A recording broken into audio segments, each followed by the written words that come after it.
Masih di Sapa Indonesia Malam, Kejaksaan Agung mencegah mantan Mendikbud Ristek Nadiem Makarim bepergian ke luar negeri. Kejagung saat ini tengah mengusut kasus dugaan korupsi pengadaan laptop Chromebook di Kemendikbud Ristek tahun 2019-2022. Kapus Penkum Kejagung, Harli Siregar bilang alasan pencegahan Nadiem Makarim untuk memperlancar proses penyidikan. Sebelumnya Nadiem diperiksa Kejagung Senin 23 Juni selama 12 jam.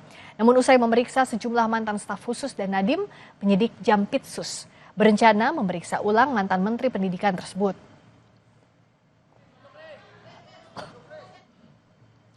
Kami ikuti pernyataan Kepala Pusat Penerangan Kejagung Harli Siregar dari Kompas.com yang membenarkan pencegahan untuk mantan Mendikbudristek Nadiem Makarim. Ia dicegah ke luar negeri sejak 19 Juni 2025 untuk 6 bulan ke depan. Selain mencegah ke luar negeri, Kejaksaan Agung akan memeriksa ulang mantan Menteri Pendidikan Nadiem Anwar Makarim mengenai korupsi pengadaan laptop Chromebook di Kemendikbudristek tahun 2019-2022. Kasus dugaan korupsi di Kemendikbudristek diketahui memiliki nilai proyek sebesar 9,9 triliun rupiah. Kejagung pun belum menetapkan tersangka. Jadi juga menjelaskan bahwa tentu mempunyai rencana untuk melakukan pemanggilan kembali kepada yang bersangkutan terkait dengan banyak hal yang masih dibutuhkan keterangannya. Nah, cuma nanti perlu kita pastikan kapan yang bersangkutan akan dipanggil kembali, tentu nanti akan kita konfirmasi ulang. Ya. Penyidik mungkin akan fokus dulu kepada saksi-saksi lain ya untuk melakukan cross check terhadap berbagai informasi ya sebelum tentu melakukan pemanggilan juga kepada yang bersangkutan. Setelah memeriksa Nadiem Makarim dalam kasus korupsi pengadaan laptop, kini Kejagung mencegah mantan Mendikbudristek itu untuk bepergian ke luar negeri. Kejaksaan Agung juga berencana untuk memeriksa kembali Nadiem di kasus ini. Apa yang sedang didalami Kejaksaan Agung dari pemeriksaan terhadap Nadiem dan apa makna pencegahan Nadiem dalam kasus ini? Lebih lengkap kita bahas bersama peneliti Pukat UGM Zainur Rohman. Mas Zainur, selamat malam. Selamat malam, Mbak. Sekarang kan bolanya ada di Kejaksaan Agung toh ya, Mas Zainur, karena Kejagung harus menjelaskan kenapa Nadiem Makarim dicegah ke luar negeri usai diperiksa dalam kasus dugaan korupsi pengadaan laptop. Apa yang bisa kita baca dalam tahapan penyelidikan kasus ini? Ya, tentu saat ini tahapannya adalah penyidikan ya. Kalau sudah tahap penyidikan berarti penyidik sudah pada kesimpulan telah terjadi tindak pidana, Mbak. Namun yang harus dilanjutkan adalah siapa tersangkanya. Nah, itu dia. Pemanggilan kepada Nadiem ini adalah untuk mengetahui informasi bagaimana dulu keputusan untuk menggunakan Chromebook itu diambil. Jadi kan dulu di dalam tim kajian awalnya adalah direkomendasikan Windows, tetapi diubah menjadi Chrome. Bagaimana perubahan rekomendasi itu dilakukan? Apakah misalnya karena perintah menteri ataukah perintah siapa, begitu ya? Jadi penyidik akan mendalami dan mungkin kemarin sudah dan akan dilanjutkan di beberapa hari ke depan untuk mendalami bagaimana pengambilan keputusan itu dilakukan dan kemudian siapa saja yang kemudian mengambil keputusan. Apa ada atau tidak misalnya konflik kepentingan di dalam pengambilan keputusan tersebut, siapa yang diuntungkan, siapa yang dirugikan, itu Mbak kurang lebih. Mas Zainur, kalau kita selalu membahas dan juga yang kita pelajari bersama soal tindak pidana, apalagi bicara soal tahap penyidikan, artinya kan sudah ada tindak pidananya seperti yang tadi Mas Zainur sampaikan, tapi belum dibuka siapa tersangkanya. Dengan pola konstruksi kasus seperti ini, apa yang sebenarnya harus dijaga Kejagung agar tidak ada persepsi publik yang dikaitkan dengan kepentingan tertentu misalnya? Ya, tentu memang biasanya kan sekarang proses penegakan hukum pidana itu sebelum menetapkan seseorang sebagai tersangka harus didahului dengan pemanggilan sebagai saksi, pemanggilan untuk dimintai keterangan mengenai keterlibatan dirinya. Nah, ini tentu saat ini belum ada tersangkanya, Mbak. Kalau belum ada tersangka, tentu tidak boleh ya adanya praduga-praduga yang menjurus kepada siapapun, termasuk kepada Nadiem Makarim gitu ya. Sehingga menurut saya kejaksaan ya harus profesional, harus menghindari memberikan informasi yang bisa mengarah menyudutkan kepada seseorang.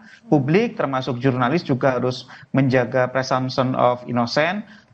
Kejaksaan para penyidiknya juga harus menjelaskan kepada publik ya dalam batas tertentu yang diizinkan oleh undang-undang, tetap diperlukan transparansi. Mengapa kasus ini dikatakan adalah kasus tindak pidana korupsi? Berarti kan di situ ada perbuatan melawan hukum atau menyalahgunakan kewenangan, ada memperkaya diri sendiri atau orang lain, dan ada kerugian keuangan negaranya, ya kan Mbak? Sehingga di sini yang publik ingin ketahui adalah perbuatan melawan hukum seperti apa, ya, atau penyalahgunaan kewenangan seperti apa yang dilakukan sehingga kemudian ini disebut sebagai tindak pidana korupsi. Misalnya, gitu ya Mbak ya, misalnya ternyata ada aturan pengadaan barang dan jasa yang dilanggar, atau misalnya ada penggunaan kewenangan yang tidak sesuai dengan aturan. Apakah itu misalnya melampaui kewenangan, tanpa dasar kewenangan, mencampur adukan kewenangan, sehingga publik bisa memahami, oh memang ini adalah sebuah tindak pidana korupsi. Dan yang publik sebenarnya dari awal pertanyakan kan Mbak, dari pengadaan laptop dari zaman dulu itu kan soal harga gitu ya. Kenapa sih harganya sekian puluh juta, padahal kalau kita baca di loka pasar swasta, itu harganya ada yang berkisar di harga 4 juta. Nah kan publik waktu itu mendapatkan informasi Mbak, bahwa ada pihak-pihak yang diuntungkan. Nah itu kan sejauh ini kita belum dengar tuh, apakah pihak-pihak yang diuntungkan itu sudah diproses, diperiksa setidak-tidaknya, yaitu mereka-mereka dan siapa saja yang diperiksa terkait itu ya Mas ya? Betul. Dan kalau juga yang jadi pertanyaan, pemeriksaan ulang terhadap Nadiem Makarim agar tidak menjadi bola liar, karena kan bisa jadi ada asumsi apakah akan ada peningkatan status atau sudah ada tersangka yang terkait, siapa yang menuju ke situ, itu bagaimana Mas Zainur? Ya, transparansi dari kejaksaan itu dibutuhkan, itu yang pertama. Yang kedua, soal apakah akan peningkatan status tersangka, sudah pasti ada. Soal siapanya itu yang kita tidak tahu begitu ya. Kenapa pasti akan ada peningkatan status dari saksi menjadi tersangka? Karena kan sudah diyakini ada tindak pidana. Tidak mungkin ada sebuah tindak pidana tidak ada tersangkanya. Tindak pidana terjadi karena ada pelakunya. Nah, pelaku itulah yang kemudian ditetapkan sebagai tersangka. Nah, itu nanti akan ditentukan dari hasil ekspos penyidik gitu ya. Bagaimana hasil pemeriksaan yang dilakukan terhadap mereka-mereka yang sudah dipanggil.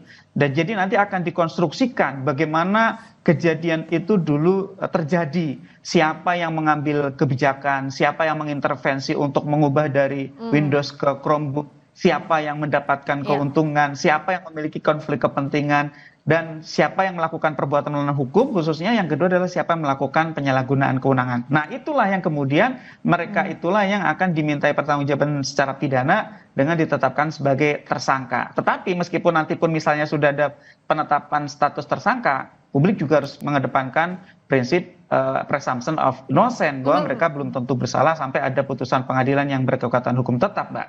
Kalau untuk kasus ini kan kita harus tunggu datanya dari hasil penyidikan, tapi bicara soal studi kasus, memangnya dalam kasus yang terkait dengan pengadaan di kementerian lembaga, mana saja yang jadi celah korupsi? Dan biasanya posisi-posisi mana saja yang rawan terjerat korupsi?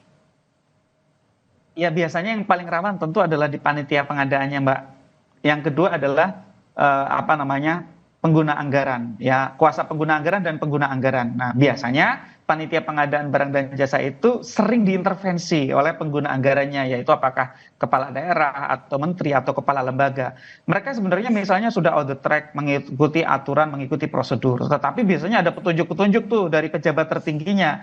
Oh jangan begitu tetapi begini. Nah itu kan merupakan satu bentuk penyalahgunaan kewenangan. Nah penyalahgunaan kewenangan kalau itu mengakibatkan kerugian keuangan negara, menguntungkan diri sendiri atau orang lain, dijerat dengan pasal 3 Undang-Undang Tipikor, Mbak. Sehingga ya biasanya memang risiko-risiko korupsi di dalam pengadaan barang dan jasa di kementerian, lembaga atau daerah itu tidak lepas dari peran dari panitia pengadaan dan biasanya ada pejabat tertinggi di tempat itu. Sehingga itu yang biasanya didalami oleh penyidik. Bagaimana proses pengadaan itu dulu dilakukan, direkonstruksi kembali, kemudian bisa terlihat siapa yang bermain, siapa yang mendapatkan keuntungan, siapa yang kemudian harus dimintai pertanggungjawaban secara pidana, Mbak. Nah terakhir, agar kasus ini terang, kita tahulah kalau penyidik dalam melakukan penyidikan pasti tidak semua informasinya bisa dibuka ke publik. Tapi untuk menjaga transparansi agar tidak ada asumsi di publik, bagaimana Kejagung bisa memberikan informasi yang sejelas mungkin? Yang menurut saya yang pertama itu tadi, Kejagung perlu menjelaskan gitu ya, bentuk pelanggaran seperti apa yang terjadi di dalam pengadaan Chromebook itu. Itu yang pertama, Mbak. Yang Ya, kedua, bentuknya ya. ada atau tidak tuh, ya misalnya aliran kah, misalnya, kan dalam kasus-kasus yang lain ya, saya tidak Ya. bicara kasus ini, biasanya itu kenapa seorang pejabat itu menyeleweng? Karena mendapatkan manfaat, baik secara langsung maupun tidak langsung, apakah itu Oke. dalam bentuk gratifikasi atau suap atau benturan kepentingan gitu ya, sehingga Ya. publik ingin tuh mendengar dari kejaksaan, sehingga publik bisa paham, oh ya ini ada pelanggaran aturan, oh ya ini ada pihak yang mendapatkan keuntungan secara melawan hukum, sehingga Ya. ya publik bisa terang benderang memahami kasus tersebut, Mbak. Ya, bentuk tindak pidananya, bentuk pengadaannya, aliran dananya, siapa yang terlibat, ini harus jelas segera disampaikan oleh Kejaksaan Agung agar tidak menjadi bola liar juga di masyarakat. Terima kasih Mas Zainur Rahman, peneliti Pukat UGM, telah Sama-sama, membagikan Mbak. informasi di Sapa Indonesia Malam. Berikutnya saudara, kami kembali dengan informasi. Ketua Satgas Perumahan Hashim Joyo Hadikusumo akan mengkaji ukuran rumah subsidi. Hashim bilang rumah subsidi 18 meter persegi itu baru gagasan yang belum final. Sesaat lagi.